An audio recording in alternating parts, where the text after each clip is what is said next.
Hi friends, నమస్తే. ఈరోజు వీడియోలో మనం ఎప్పుడైనా పప్పు నానబెట్టడం మర్చిపోయినప్పుడు ఒక్కసారి ఇలా ట్రై చేసి చూడండి. దోసలు చాలా బాగా వస్తాయి. అలాగే నేను నిన్న పప్పు నానబెట్టడం మర్చిపోయాను. నైట్ నాకు 9:30కి గుర్తొచ్చింది ఫ్రెండ్స్. అప్పటికప్పుడు ఇలా దోసలు వేయాలి అని చెప్పేసి అనుకున్నాను. అలాగే నేను ఇది అప్పటికప్పుడు వీడియో తీసి మీకు షేర్ చేస్తున్నాను. ఇది ఎలా చేసుకోవాలంటే, నేను ఇక్కడ గోధుమ రవ్వ ఉంటుంది కదా, బన్సీ రవ్వ, దాన్ని ఇలాగా ఒక 2 కప్పుల వరకు మిక్సీ జార్లో వేసుకోండి.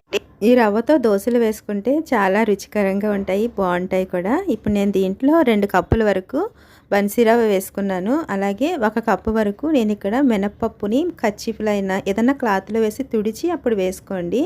అలాగే 1 కప్పు వరకు నేను ఇక్కడ అటుకులు తీసుకున్నాను. ఇలా తీసుకున్న తర్వాత దీన్ని మిక్సీని ఒకసారి పౌడర్ కింద పట్టుకోండి. ఇలా పౌడర్ కింద చేసుకున్న తర్వాత ఇప్పుడు దీంట్లో వాటర్ వేసుకోండి. చూడండి ఎలా పౌడర్ కింద అయిందో. ఎందుకంటే మీకు ఒకవేళ టైం ఉన్నట్టయితే వీటిని మనము ఒక 5 గంటల ముందు నానబెట్టుకుని ఇలా మిక్సీ పట్టుకున్నట్టయితే కనుక ఇంకా బాగుంటుంది. నాకు అప్పటికప్పుడు నేను ఇలా చేసుకున్నాను. ఇలా వాటర్ వేసుకున్న తర్వాత ఇప్పుడు దీన్ని చూడండి, ఇలా జిగురుగా మంచిగా వచ్చింది కదా. ఇప్పుడు దీన్ని మనము ఒక గిన్నెలోకి వేసుకుందాము. ఇలా వేసుకున్న తర్వాత ఇప్పుడు నేను ఈ మిక్సీ జార్లోకి కొంచెం ఒక 2-3 స్పూన్ల వరకు వాటర్ వేసుకుని మళ్ళీ దీన్ని ఒకసారి రిన్స్ చేసుకుందాము. ఇలా చేసుకున్న తర్వాత దీన్ని ఒకసారి మొత్తం అంతటిని ఇలా కలుపుకోండి. ఇది నాకు చిన్న గిన్నె అయిపోయింది ఫ్రెండ్స్, నేను పెద్ద గిన్నెలో వేసుకుంటాను. తర్వాత ఇది ఒకసారి ఇదంతా కలిపిన తర్వాత మూత పెట్టుకుని నేను ఇక్కడ రాత్రి అంతా ఉంచేసుకుంటున్నాను. ఎందుకంటే ఇది బ్రేక్ఫాస్ట్ కోసం చేసుకుంటున్నాను కాబట్టి. ఇదంతా కలుపుకున్న తర్వాత మూత పెట్టుకుని పక్కన పెట్టుకోండి. ఇలా పక్కన పెట్టుకున్న తర్వాత చూడండి, నేను తెల్లారి చూపిస్తున్నాను ఫ్రెండ్స్ మీకు. నేను ఇక్కడ పెద్ద గిన్నెలో వేసుకున్నాను. పిండి కొంచెం పిలిచింది ఎందుకంటే చలి ఎక్కువగా ఉంది కదా. అలాగే కొంచెం సాల్ట్ వేసుకోండి సరిపడినంత. వేసుకున్న తర్వాత ఇదంతా ఒకసారి కలుపుకోండి. ఇలా కలిపిన తర్వాత ఇప్పుడు దీంట్లో మనం సోడా కానీ ఏమీ వేయవసరం లేదు.